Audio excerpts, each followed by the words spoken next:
Mexicans in the U.S. in the 1920s.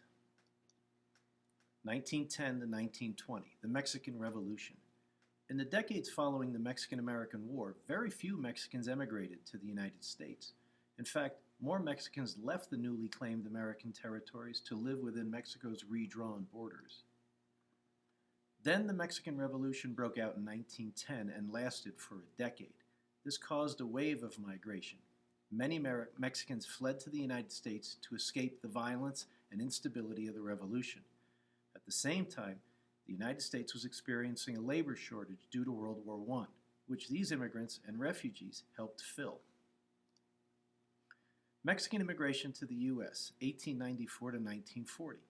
This graph shows the increase in Mexican immigration to the U.S. from 1910 to 1920 during the Mexican Revolution, and its continued growth in the following decade. The numbers were actually higher than this because many Mexicans entered without legal authorization, and this data only represents those individuals counted by the government. Beginning in 1916, those who crossed through legal ports of entry were subjected to public bathing, chemical fumigation, and invasive physical inspections, so many opted to cross outside of the lawfully designated ports. Crossing through a port of entry also meant paying an entry fee, which many immigrants couldn't afford. Before 1929, there were few legal consequences for crossing outside a legal port of entry. You may notice that the Mexican immigration sharply fell in the 1930s. Today we're going to study the position of Mexicans in the U.S. in the 1920s.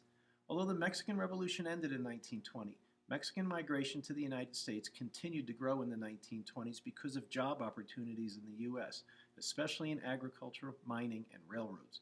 From 1910 to 1930, over 1 million Mexicans came to the U.S., about 1/10 of Mexico's population.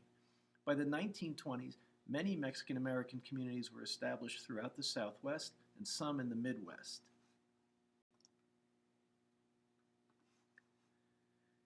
There were also large waves of immigration from Southern and Eastern Europe to the United States in the early 20th century. Before World War I, these waves were much larger than the wave of Mexican immigration.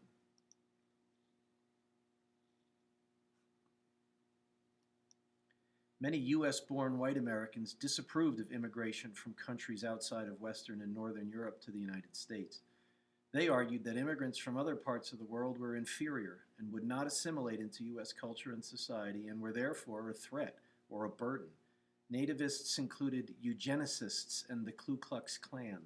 Both groups grew in national influence in the 1920s and strongly opposed non-Western or Northern European immigration. Nativism describes the policies and ideology of protecting native-born interests against the interests of immigrants. In the United States, it was based on a fear that immigrants would hurt native-born white Americans' economic position and spoil their way of life.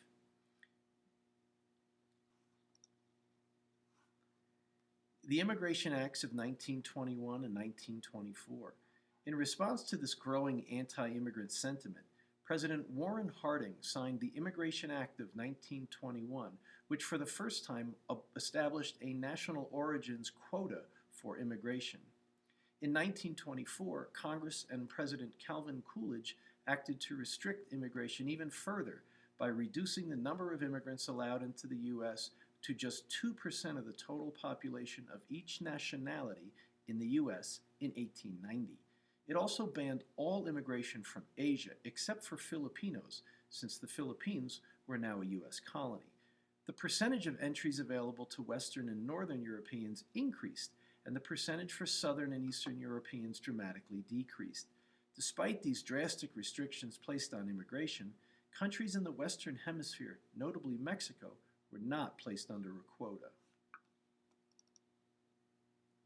In this lesson, we're going to read 6 historical documents to answer the central historical question. Were Mexicans welcome in the U.S. in the 1920s?